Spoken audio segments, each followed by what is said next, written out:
Thank you all for joining Luxury Institute's official launch of the Advanced Personalization Exchange, what we call APEX.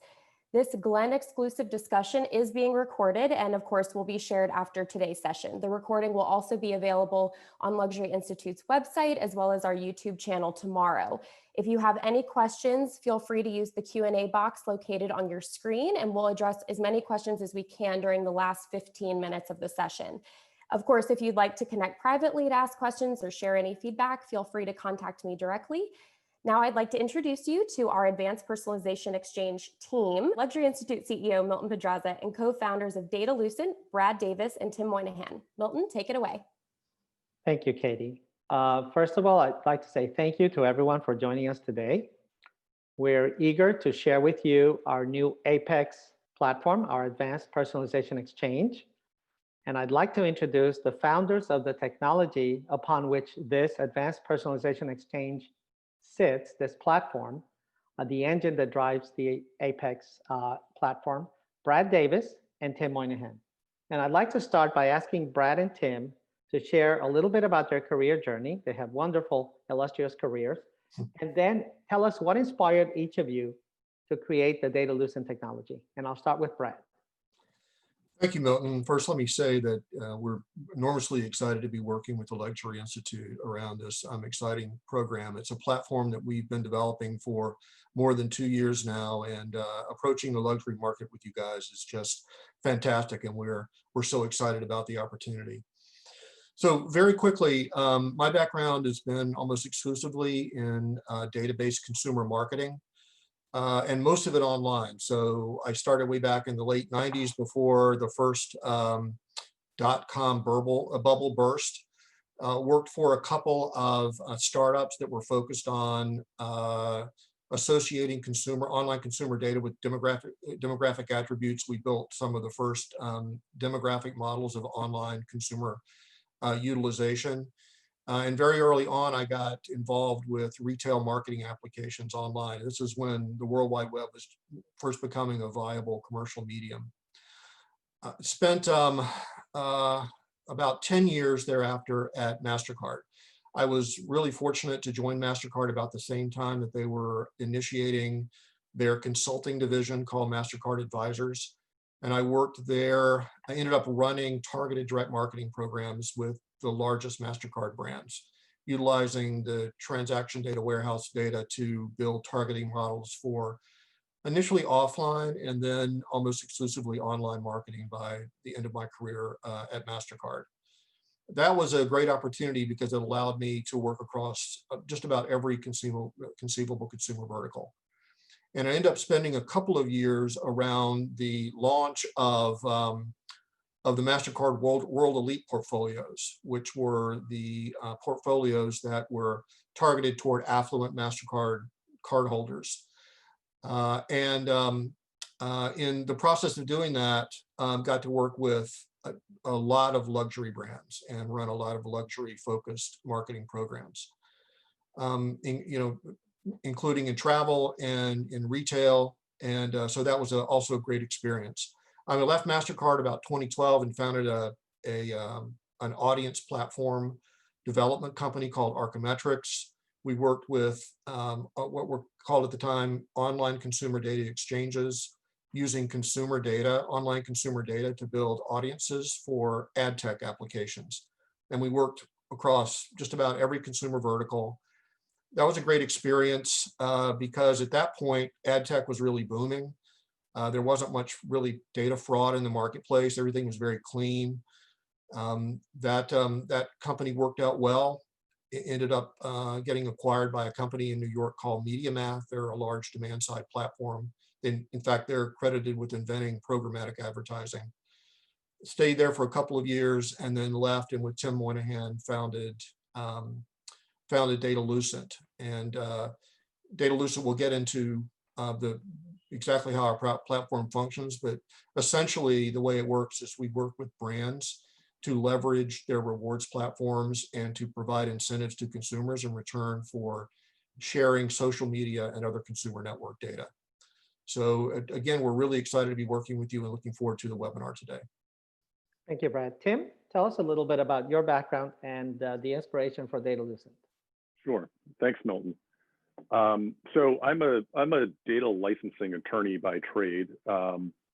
I started my career at Forrester Research way back before the dot-com boom was beginning.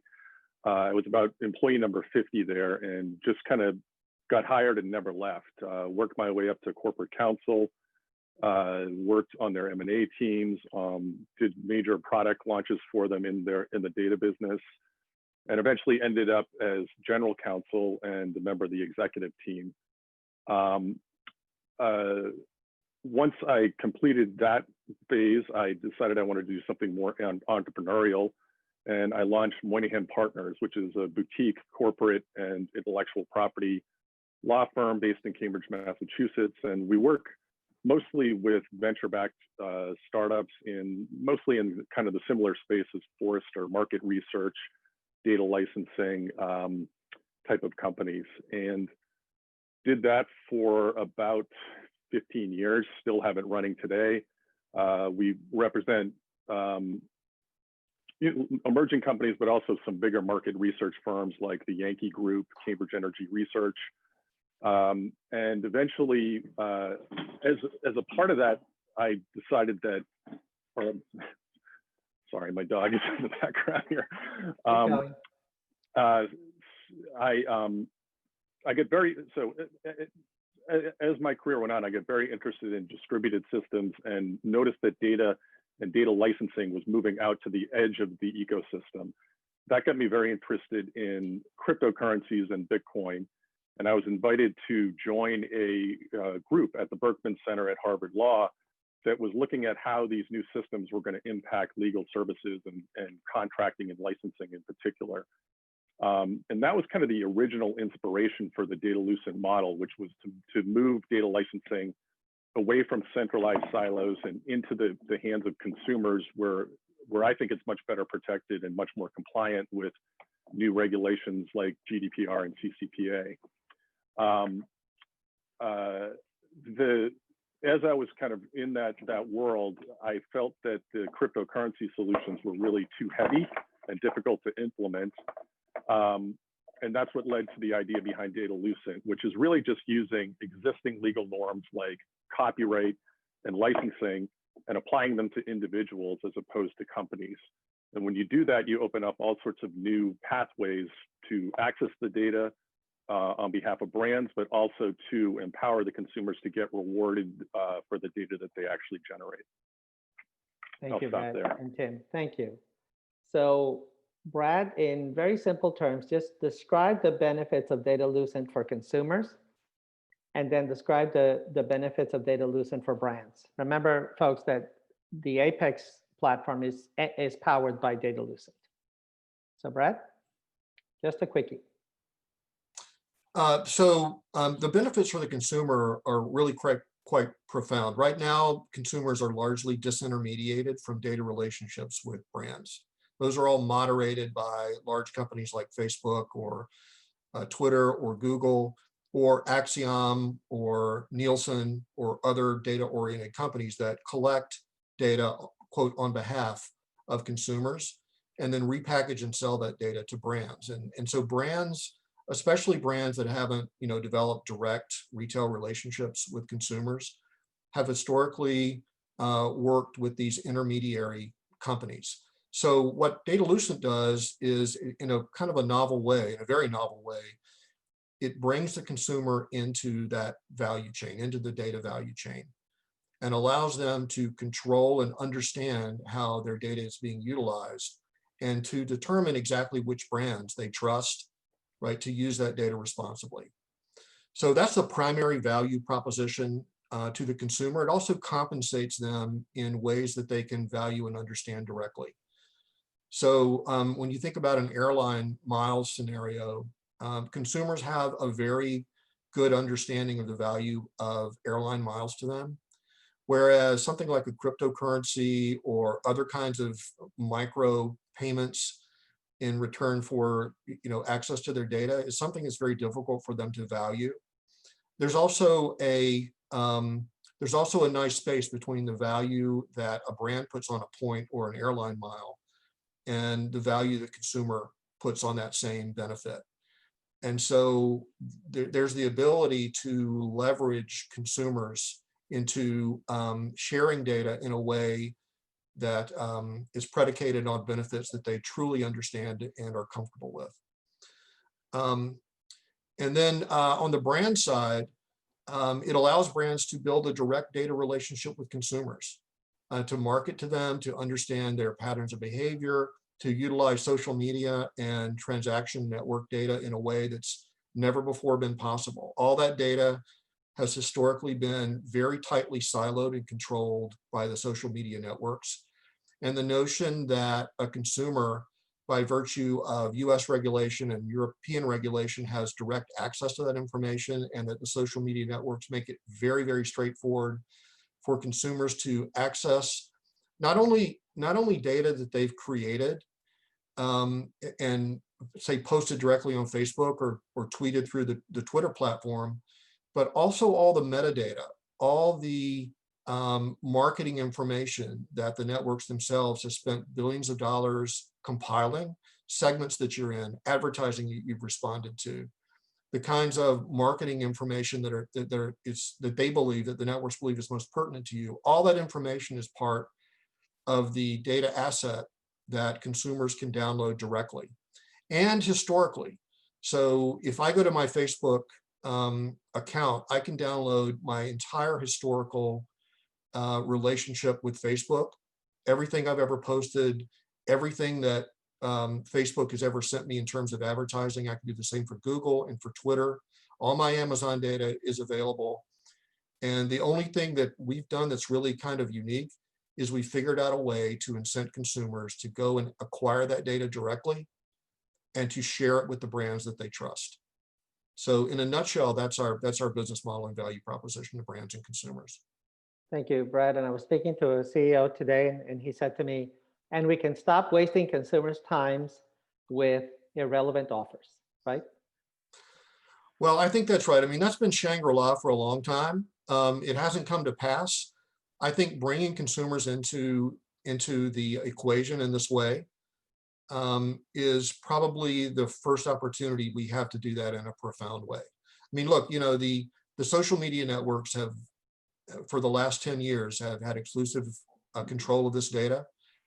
And so combining it across networks and making that data available directly to brands is just a brand new enterprise. So, and it's all been made possible, and Tim will talk about this in a minute, but it's all been made possible by regulations that the networks themselves have finally decided to abide by in a way that's compliant across regions. So if you look at the CCPA, which is the California regulations that Facebook and Google and Twitter must abide to in California, those networks have just decided, just like California emission laws, right, changed the automotive industry, and they made those laws consistent across the US because that was just the most efficient thing to do.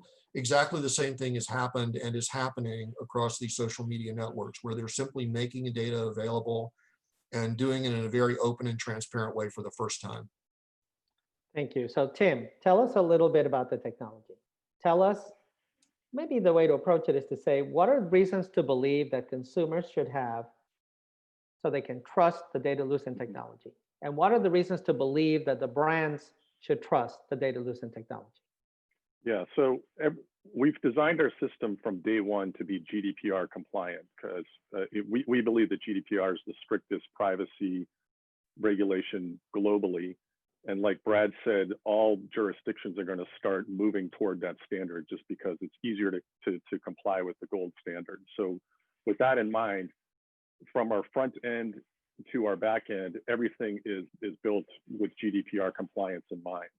So for consumers, that means that as soon as they upload their data into our system, we begin stripping out personally identifiable information. So things that can be used to identify them, because we don't need them in our system to add value to the brand. So as soon as it comes in, our front end, which is patent pending, automatically strips out certain sensitive information.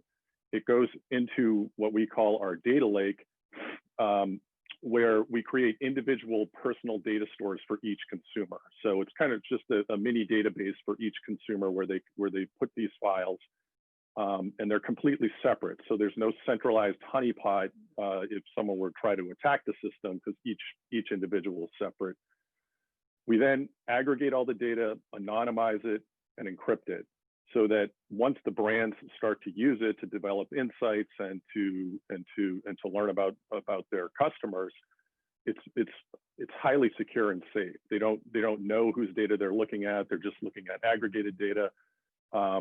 It's, like I said, it's in an encrypted environment, so that the consumer can feel comfortable that they're completely protected.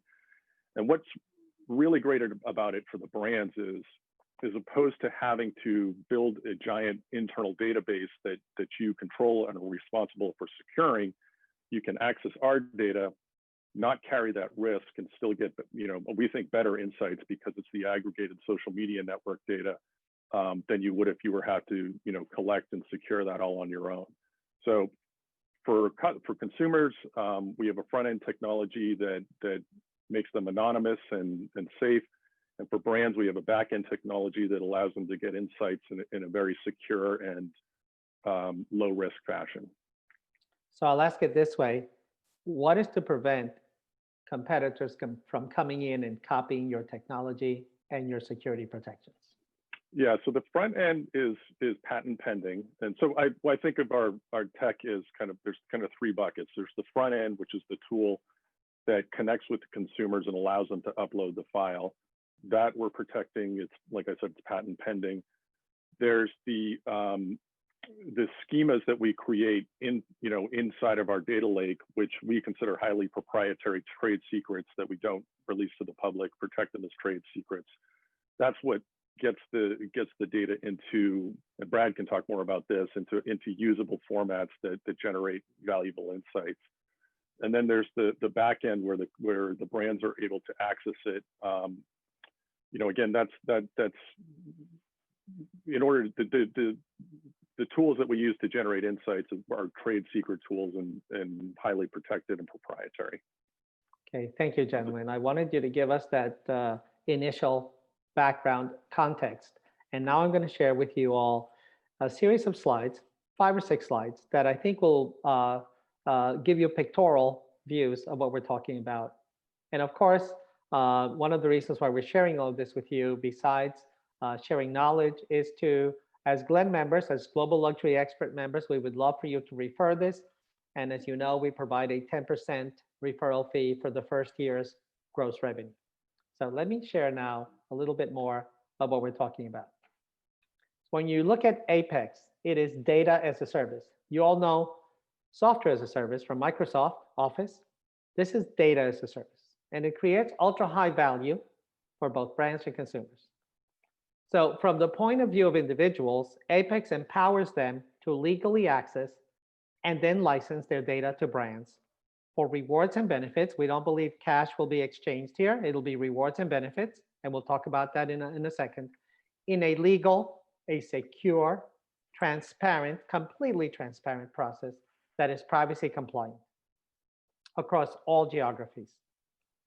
And from the point of view of a brand, a luxury and premium brand, goods and services, you can invite your customers. We'll start with the customer base first, to join a panel. Except that unlike most panels that are survey panels, this is a panel where you share your data. And then the brands can reward consumers in exchange for legally licensed access, and as Tim and Brad described, to their social and digital platform data, which is the richest, most machine learning, analyzed, best data available in the world. We like to think that right now, brands are working with kerosene, if we use the oil analogy.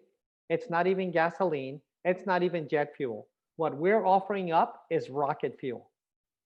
And by the way, this may be a little too sophisticated for some, but we're going to help them navigate through that so they can get the richness and the relevancy and the power of that data. So obviously, the entire objective of marketing is to personalize. So here we're giving brands the best data to generate the best insights, the most predictive power to personalize, not only to your existing customers, but to get the lookalikes, and then be able to go and find those high probability prospects, consumers. So we like to say that Apex data is the most accurate and the most predictive because it is comprehensive digital platform consumer data. And now consumers can access that directly. So at first, we will deliver YouTube data, Twitter data, Facebook data, which is probably the richest available, and then Instagram data. In a couple of months, we'll be able to deliver Google data, Amazon data, Apple data, and many other platform data. So what the benefits that you get is that, as Brad said, you get the historical and social behaviors. Some people talk about the voice of the customer. We're talking about the behavior of the customer in detail. So from the user's initial interaction all the way to when the data is uploaded. And of course, as we said before in number 3 and number 4, the platforms have done a tremendous job using the best machine learning and AI on the planet to analyze and profile individuals. They do it for targeting ads. We will do it for developing relationships with brands. That's the big difference. And as Tim said, of course, it's all compliant. So if you look at it from 10,000 feet, Apex is a personal data access platform that's built on the ownership rights of consumers. It is called an exchange because it is symmetrical. Up to now, things have been asymmetrical, one-sided. License your data to us in perpetuity, we'll coerce you, and we'll manipulate you. This is about building honest relationships that build value for both parties. So consumers are incentivized to download and share their data by the brands that they trust and love. Remember, consumers need to trust the platform, Apex, and the brand to whom they entrust data. And they, in exchange, will get benefits and rewards. We calculated on a basis of licensing your data to 100 brands that a consumer can earn $80,000 to $100,000 a year in rewards. Think of all the room nights that you get at a hotel, all the free flights, cases of wine, where it's limited only by the imagination of the brand to create value for the consumer as they share their data. We believe that there will be consumers that are valuable in 2 ways. The consumers that buy the most and the consumers that share the richest, most relevant data so that the brand can truly personalize and dramatically improve their conversion, their retention, and reduce their customer acquisition costs. Now, when the consumer grants permission and then requests their data from Facebook, that data will be uploaded to their device, their computer or their phone. From there, and Katie will demonstrate in a little while, we will then upload the data to what you see here, which is the cloud. Think, Brad used the data lake analogy. I like to think that there are a few islands on the lake, like Lago Maggiore in Italy. And those islands are the walled gardens of the brands. And in those walled gardens are the individualized personal databases of the customers, fully protected and under the control of those customers. At any time, they can opt in, opt out, whatever they want to do, that data belongs to them. And we're storing that data on their behalf, legally and with consent.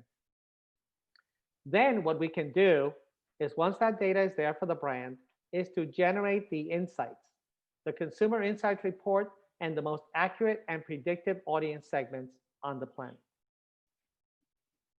Now, the way that data is being accessed right now by third-party brokers and other players in this data ecosystem is to scrape the data. But scraping data is not optimal. It cannot compete with Apex data.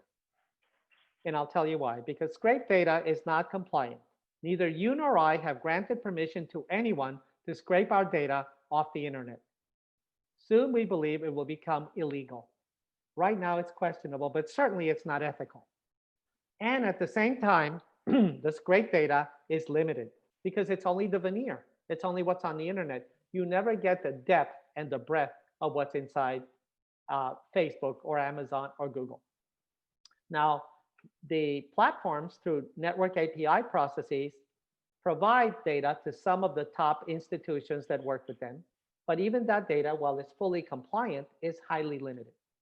the only way that you can get the richness, the relevancy, the depth, the breadth of data that is behavioral is to go directly to a consumer, a verified party, the verified source, and then to have them go through the process, which is very simple, of providing consent and then licensing that data brand by brand so that they can earn rewards brand by brand and think of the value, the economic value created there. And then brands can benefit from all of that insight, all of that actionable insight, and also the ability not to make mistakes. The predictability goes up dramatically, and the actions that you can take with that predictability, the recommendations, the offers, the steps that you take to serve that customer go up dramatically as well. So I'll summarize by saying that brands can finally understand and build relationships with their customers, deep, transparent, trusted relationships.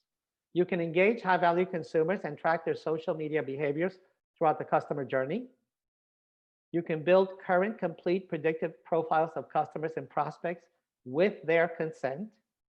And any data that is not up to date, you can survey them to make sure that you do have the latest data.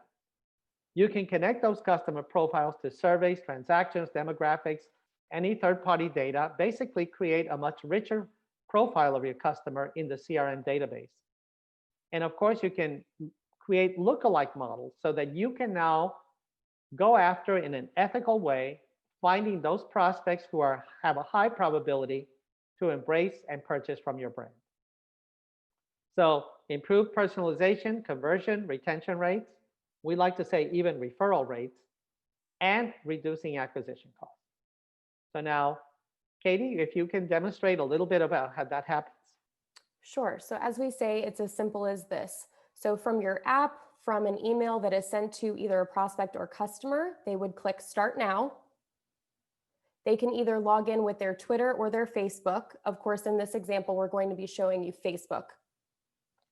So they click Access Facebook Data. It takes them directly to the Facebook setting page where they are able to download their data. So they're able to select all of the various different types of data that they'd like to share.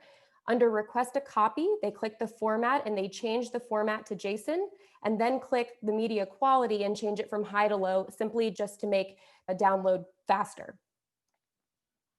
From there, they wait for Facebook to send them a notification that their download is ready, and then they click Access the Facebook download.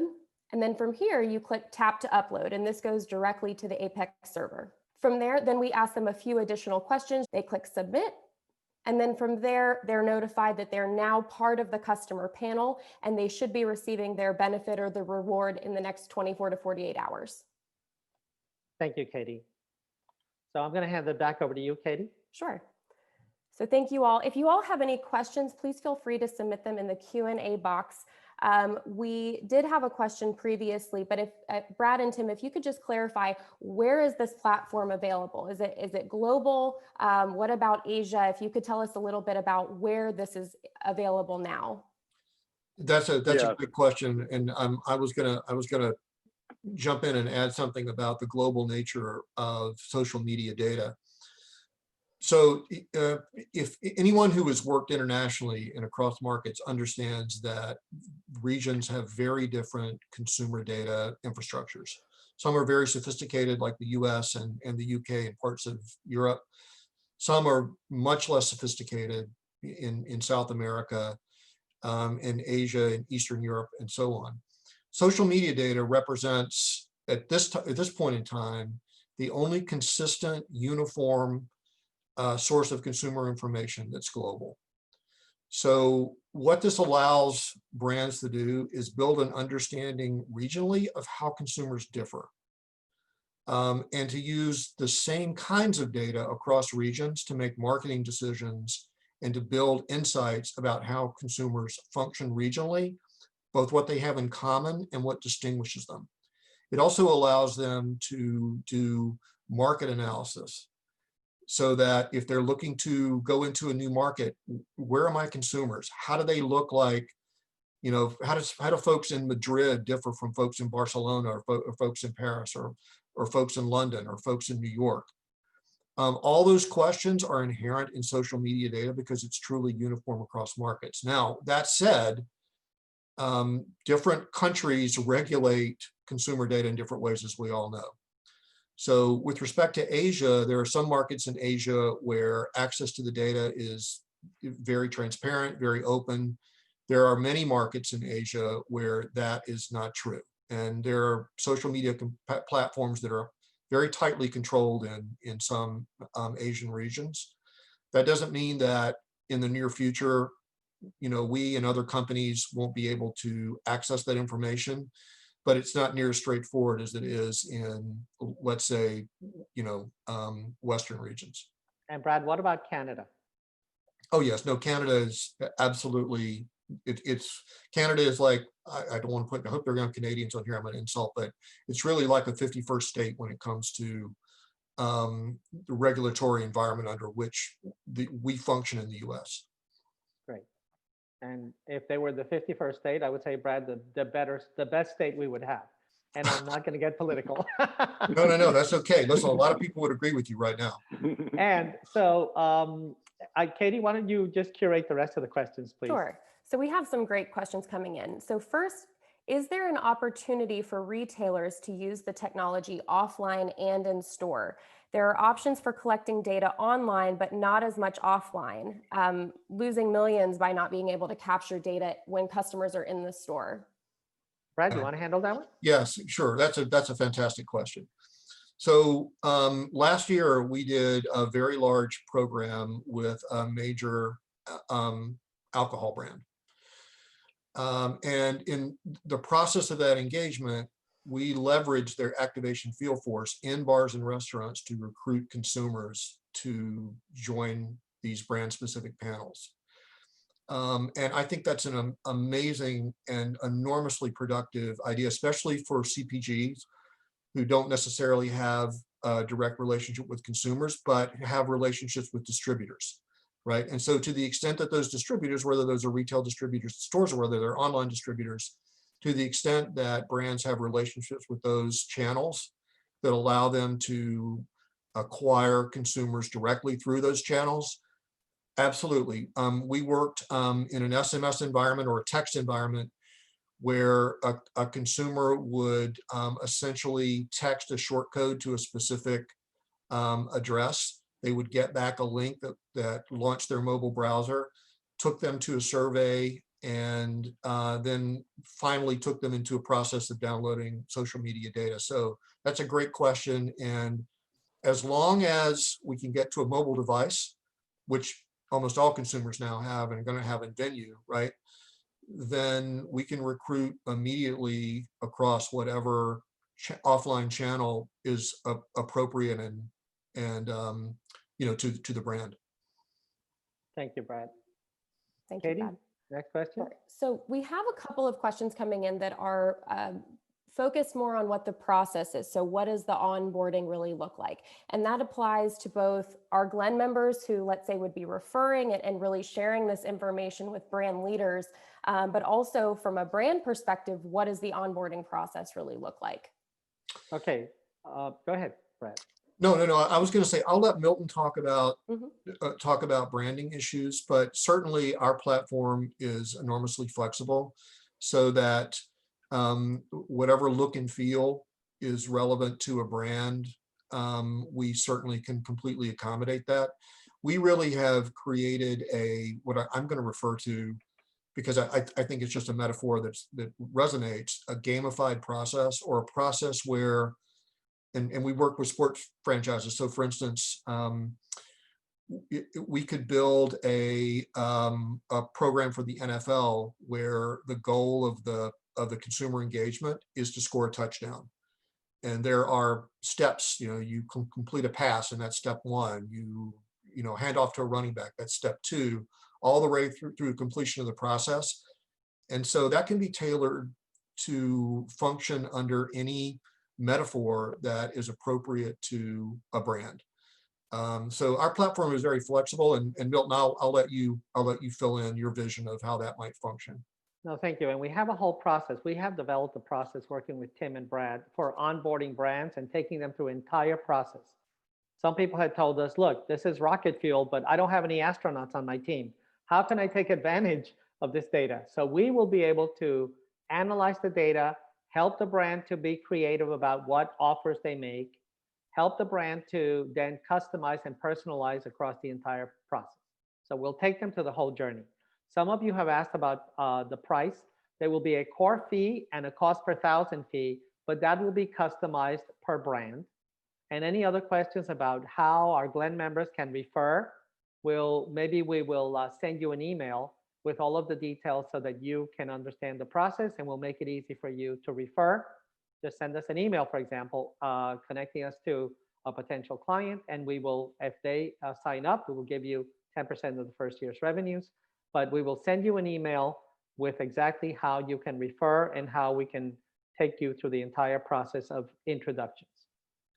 Katie, let's get back to, somebody asked Brad and Tim, what country is the data stored in? Can you answer that question? Tim, you want to tackle that one? Yeah, sure. Currently, it's in California, so the United States, but it's very flexible in that as Milton was describing, our data lake we can create. We call them data ponds. Milton was calling them islands. We could create an island in a specific country. Because I think that question is asking, under GDPR, EU citizens' data needs to be held in the EU. Right. We could create a specific island for a specific brand or subset of consumers that was, very clearly on an EU server. So currently, it's in California to take advantage of the CCPA standards, which are kind of the highest here in the US. But if we needed to do a specific instance in Europe, we could, or another country, we could definitely handle that. Yeah, well, let me just add something really quickly, if I can, Milton. So because this is a two-stage process, and it really doesn't feel like two stages to the consumer, but from a legal and regulatory perspective, it is a two-stage process, right? The consumer downloads the data initially to their own device. And that's the way that the social media networks function now with respect to direct downloads. So once that file is resident on a device that's owned and controlled by the consumer, it becomes much less relevant where that consumer then ultimately sends it under a contract with a brand or with a third party. So our contract contemplates the consumer sending it to our space on their own initiative. And so it's not like we're going to Facebook and collecting that data, even on their behalf.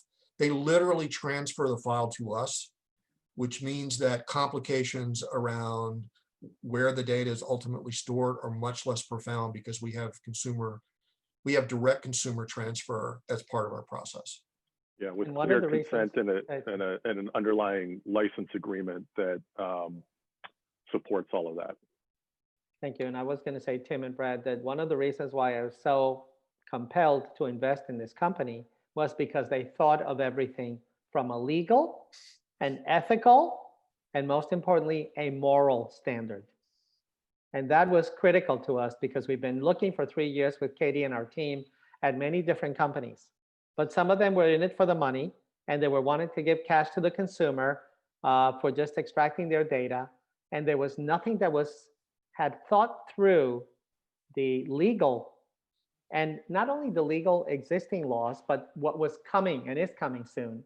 And then how do we not make all these social media platforms into the enemy, but we actually help them too to become more ethical and to improve their business model?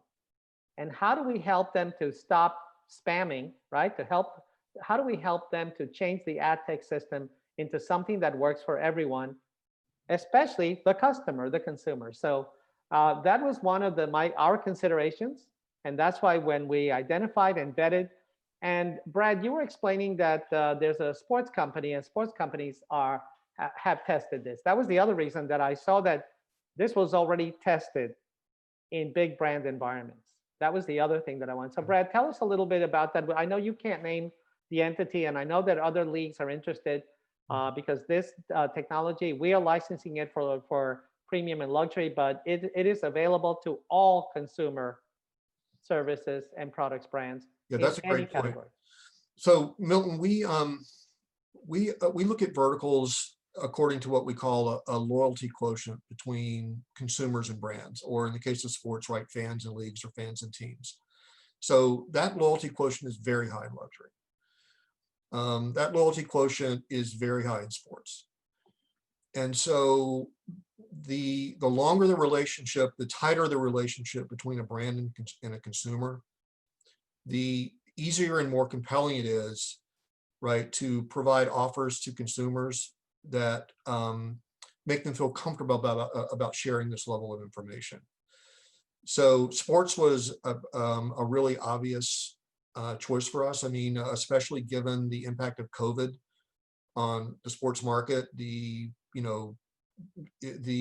development of esports as a viable alternative to in-stadium, attendance, gaming as a function of sports. We haven't thought about betting, but everybody knows that that's an enormously lucrative and evolving market. So we really started there because many of the leagues have very large fan bases, very loyal fan bases, and that seemed a pretty obvious place to begin.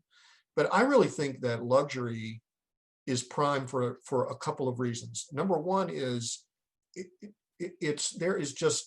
there's a dearth of information about affluent consumers, and that's obviously because affluent consumers are have very high standards about sharing data, and we think bringing the consumer into the equation in this way is going to make them feel much more comfortable.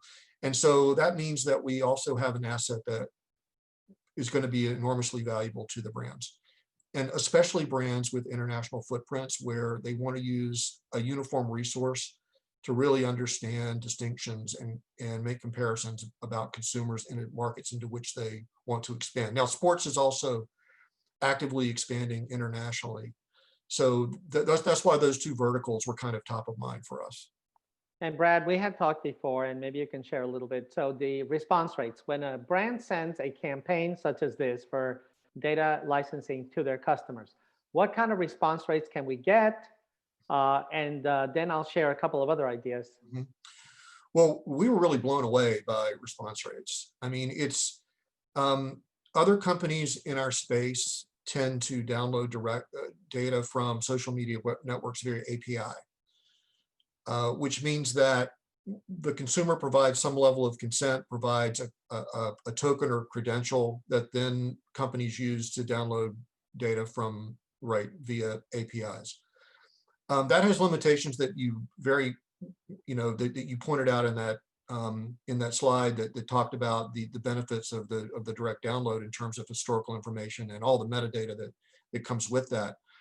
Mm-hmm. But in addition, response rates for consumers to go through the process of downloading their data have been really outstanding, in the neighborhood of, well, after consumers get emails and click through, our typical conversion rates are about 7%.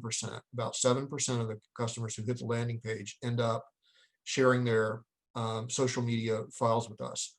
And of course, the stronger the offer, the higher the response rate. And so, we believe that in this market, we have every expectation that offers are going to be strong.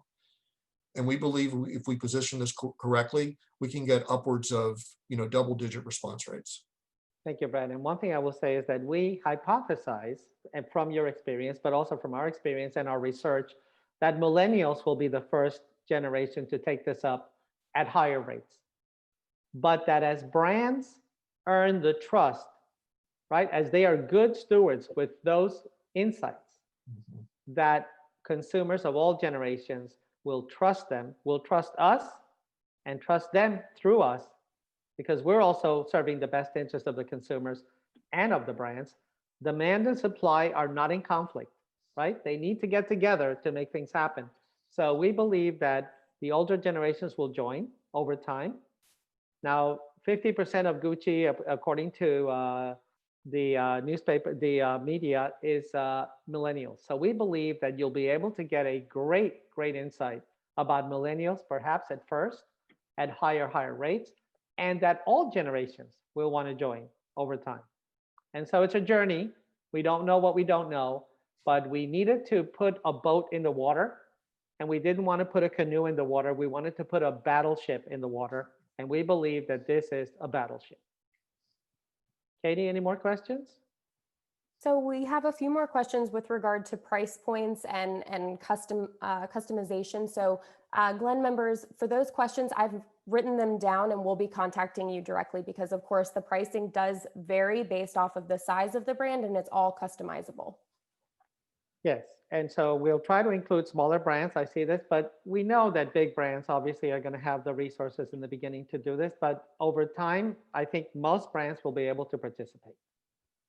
Any more questions? I think we're all set. Okay, so then I want to hand it back to Brad and Tim for one final statement that kind of encapsulates what we're doing here. Brad? Well, I think that we're balancing the relationship between brands and consumers over kind of data-based applications. And we are disintermediating brands and consumers from each other in a data relationship. And there's every expectation, and you're absolutely right about millennials, Milton. Anybody who has come of age since the iPhone no longer has the same expectation of privacy. In fact, they don't have any, a lot of millennials don't have any expectation of privacy. What they do have is an expectation of being valued as consumers and not being treated as if their data doesn't have value, and being brought into a relationship where they understand the value of their data and they're compensated for it.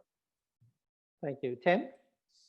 Yeah, I think what I would say is we've created a technology that automates commercial and legal symmetry between brands and consumers.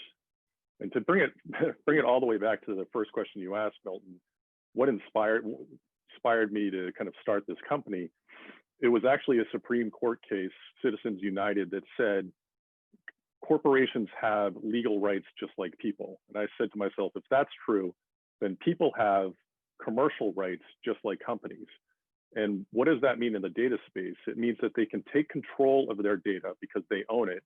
Just like a Forrester Research creates valuable databases, individuals can create valuable databases and license them back, just like Forrester licenses out data to the ecosystem and get rewarded for it.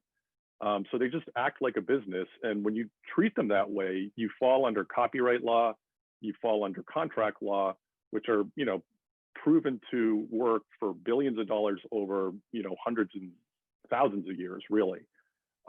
So it's a really novel approach that's resting on highly proven legal doctrines, and then complying with these new standards like the GDPR and CCPA that creates a really robust ecosystem that protects both sides of the equation. Thank you, Tim. And then I'll say one final thing. I've always been a believer and a champion in personal data rights. And that means that consumers, just like songwriters, just like artists, have the right to their content that they create. They have a right to do whatever they want with it. Of course, we're going to protect them from doing silly things, right? And that's what this platform is all about. We don't want them to harm themselves, but we want them to have personal data rights. And the fact that we're starting with the affluent here doesn't mean that this is just a privilege for the affluent. Very often, whether it's in automobile safety or other innovations, the affluent begin and then it becomes a mainstream product.